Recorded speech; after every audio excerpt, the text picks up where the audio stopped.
Kisah inspiratif dari Ego Adriano, simak selengkapnya dalam Sah Selalu Ada Hikmah bersama Koh Dennis Lim. Sah Selalu Ada Hikmah. Bismillahirrahmanirrahim. Assalamualaikum warahmatullahi wabarakatuh. Alhamdulillah, kita kembali lagi di acara yang insya Allah akan menggali sekian banyak hikmah supaya kita tambah dekat sama Allah dan jadi manusia yang baik. Kali ini bintang tamu Koko namanya Bang Ego Adriano.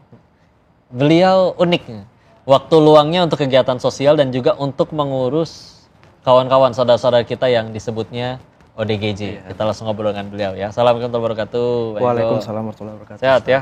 Ya alhamdulillah sehat kok. Saya izin langsung tanya-tanya ya. Siap kok. Pertanyaan yang pertama muncul dari awam tuh mungkin ngapain? Ngapain ya? Waktu luangnya malah untuk ya Masya Allah sih ngebantu mereka. Cuman kan dengan segala macam bayangan kayaknya repot dan ribetnya bikin orang banyak yang nggak mau. Kok ini mau? Nah ini gimana? Oke siap. Jadi kita cerita sedikit ya. Sobat silakan. Jadi memang kegiatan sosial saya di bidang ODGJ ini kok udah mulai dari tahun 2020, tepatnya itu di bulan Agustus kok. 5 tahun lalu berarti? Iya 5 tahun lalu. Tapi sebelum kita ngungkit cerita ini, ada cerita awalnya. Gimana? Ya, jadi memang saya ini berasal dari Bengkulu. Oke. Hijrah ke Jakarta itu tahun 2016. Oke. 2016 Masih karena sekolah.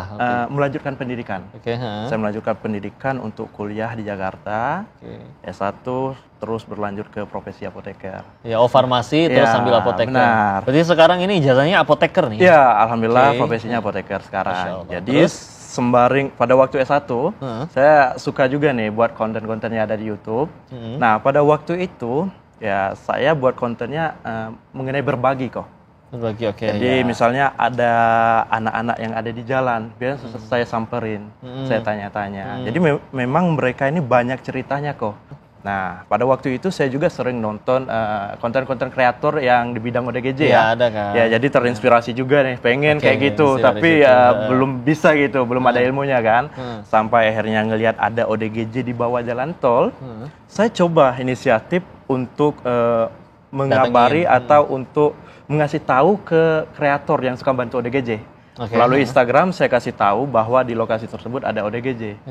Alhamdulillahnya ditanggepin. Kita datang bareng-bareng ke tempat ODGJ tersebut dan alhamdulillah akhirnya dengan kerjasama dengan Dinas Sosial Jakarta, ODGJ yang tadinya tidurnya di jalan, nggak tahu keluarganya di mana, langsung dibawa ke rumah sakit kok. Sampai akhirnya pada waktu itu kan ngelihat langsung nih, yang tadinya orang tersebut nggak tahu keluarganya di mana, tidurnya terlantar seperti itu. Dan lihat langsung, dievakuasi langsung. Jadi saya merasa kayak, wah enak juga nih. Jadi seorang content creator, tapi juga yang namanya bermanfaat untuk orang lain. Nah seperti itu. Kepuasannya apa berarti? Apakah senang ngelihat mereka yang tadinya gitu akhirnya jadi mulai sembuh normal? Atau kalau ditanya kepuasan sih kok, gimana ya? Sulit diungkapin kok. Karena memang dari awal saya menangani ODGJ, saya itu selalu menemukan ODGJ yang di jalan. Yang ada keluarganya. Bahkan saat ini kebanyakan yang terpasung kok. Jadi kepuasan yang saya dapatin itu seperti, nih misalnya ada ODGJ di jalan, saya bantu, 25 tahun hilang. Tiba-tiba ketemu keluarganya karena nonton video saya. Jadi seolah-olah kayak, waduh, ini nggak bisa dibayar dengan uang gitu kok. Betul, beda seperti ya. itu. Dan sudah berapa orang berarti ODGJ yang akhirnya? Waduh, kalau ditanya orangnya mungkin kita nggak bisa ngitung lagi kok. Karena mungkin udah ratusan ya kok ya. Gitu. Sampai ratusan? Iya udah. Ditarget nggak sih? Seminggu tuh harus berapa kali? Enggak, seketemunya aja. Kalau kita ketemu berarti ya kita bantu, seperti itu kok. Tapi selain tadi apoteker sama ini yang kegiatan sosial ini, yang lebih full time yang mana berarti? Lebih ke kegiatan sosial kok. Oke, berarti saya tadi keliling nyari, atau ada tim juga yang keliling nyari terus laporan ke Bang Ibu? Jadi kalau untuk laporan itu kok biasanya kita dapat dari penonton kita, dari keluarga pasien seperti itu kok.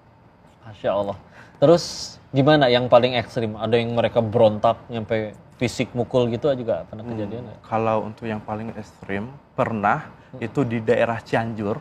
Saya ketemu dengan ODGJ yang ada di jalan kok. Jadi pada waktu itu kita coba untuk mendekati, biasanya kan ada ODGJ, kita dekatin untuk ajak ngobrol. Ini laporan dari netizen juga? Ini kita ketemu, pas-pasan di jalan. Beneran takdir Allah aja ketemu ya? Ketemu di jalan, kita coba untuk deketin. Pada saat kita deketin, beliau berontak langsung ngambil batu kok. Apa bapak-bapak kah atau Bapak-bapak. Terus? Ngambil batu mau ngelempar ke kita. Otomatis kita langsung kabur. Dan ya kita biarkan dia pergi lagi. Seperti itu kok. Pernah juga. Akhirnya sempat ketolong nggak dia? Dia kabur kok. Kabur ya? Nggak tahu kemana lagi. Setelah itu pernah juga di daerah Cikarang. Di daerah Cikarang itu kita sempat dicakar juga. Dicakar. Gemoy sih lucu. Terus gitu.